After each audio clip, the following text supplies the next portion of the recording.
How's it going, ladies and gents? It's Flack. Here it is, the ASUS headset, the one that I made the 3D printed part for. I've had it out of my possession for a little bit.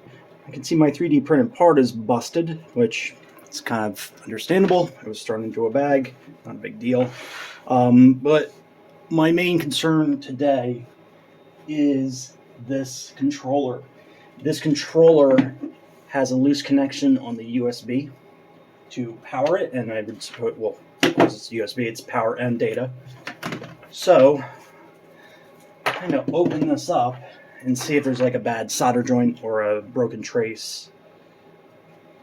Yeah, I don't see anywhere where there's screws, and it looks like these are supposed to pop off.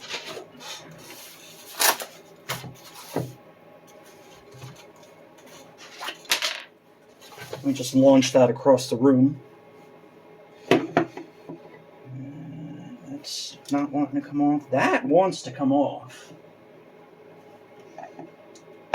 Maybe there are screws under this rubber pad.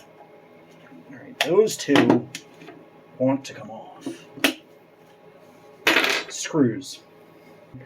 But also, it seems like this knob might have a dead spot in it, or possibly a loose connection, because if I rock this back and forth, it'll increase and decrease the volume, or it'll jump around. So we might need to take a look at that too. I'm gonna keep all my screws in my little tray there.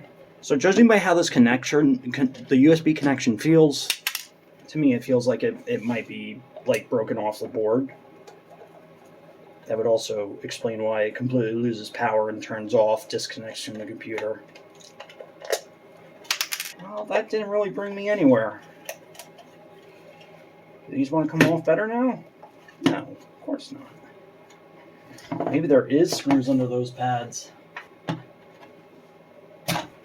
Whoa! I really hope that's not the case, because I don't want to have to take these pads off, because that's the only thing stopping this from sliding around. Hopefully I can get these pads off in one piece. There are screws.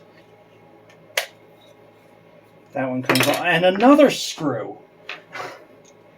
They really don't want you in here. I'm trying to do this neatly.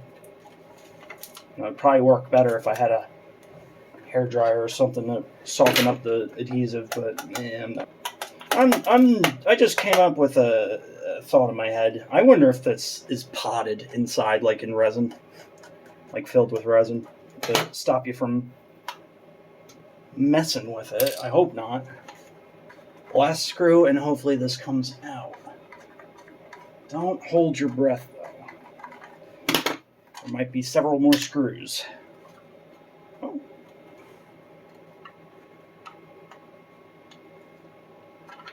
Wow. Okay. So I do see a little connector in there that looks like it's heading to that area,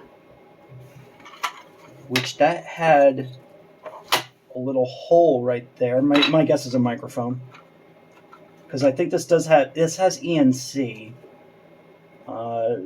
environmental noise cancellation. Maybe that's what that is. I'm going to turn that off just for completionist, and I'm going to take that connector out. Okay.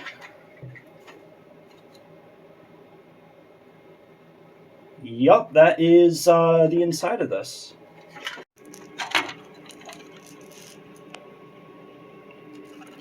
We got our main board there. We got our board for the knob on top. Here's that connector for the microphone.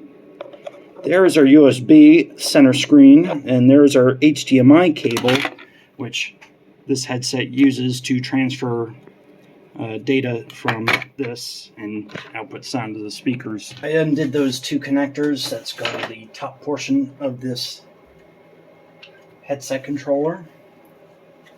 Got some wacky pins here. That was not connected to anything. The more I take this apart, the more this plastic feels real cheap and kind of just low quality. All right, we got that switch there for the ENC. I need a jeweler's loop. Helps if you try to plug the USB in the USB port and not try to plug it into the HDMI. Stay tuned for more Flacker tips. I'm not seeing anything weird with these solder connections. However, since I've already taken this apart, I think I might just hit those solder joints with my soldering iron in hopes that maybe it's a dry joint. Because it doesn't always disconnect. You can wiggle that connector a little bit without any trouble. Looks like we got a revision version 1.02, and above that it says MU8CM6210. Yeah, I guess I'll just run my soldering iron over that. But also while I'm here, I'm going to take that top portion off. Alright, got my soldering iron with its fresh cable that is very tangly. And a giant roll of solder. Real solder. Might be too thick of some solder. Also, the fact that it's a large USB connector is the reason why this is sinking so much heat. That is not a good solder joint. I might need some finer solder for this. Alright, there we go. I got my smaller roll of, or thinner solder. And, man, those are some ugly joints I just did, but I'm not really too worried about those because those are the support pins for the USB and they're not the actual important pins. Now, if only I could flick off this dry solder. I don't have my solder sponge. This is just taking so much heat out of the soldering iron. Don't try this at home. Do it at work instead. I might have just knocked a pad off. Fantastic. Okay, well that's good news. I actually did not knock a solder pad off. I think it was just some schmutz that was on my iron. But I did all four of those. They're not the greatest, most beautiful solder joints in the world. In fact, the two support connectors are completely dry. But I did try plugging the USB in, and it seems like it's a lot more stable. So that might have fixed the problem, but I'll have to find out. But no, before we start messing with that part, I still want to take a look at the knob portion to see what we have to do here. Because that knob does not exactly work properly. So let's take a quick look and see if there's anything obvious. 5 screws,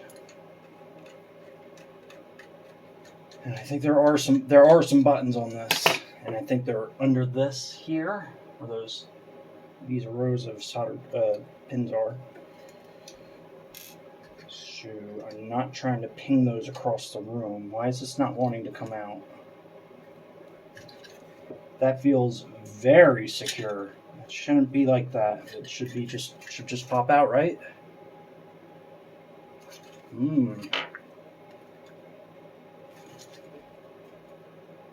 They really don't want you in here. I'm not seeing anything obvious here. I think it might be actually in the switch. But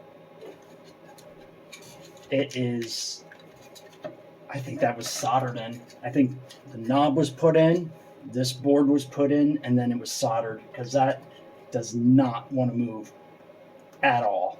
Not a single bit. Nope. I'm prying on that pretty freaking hard.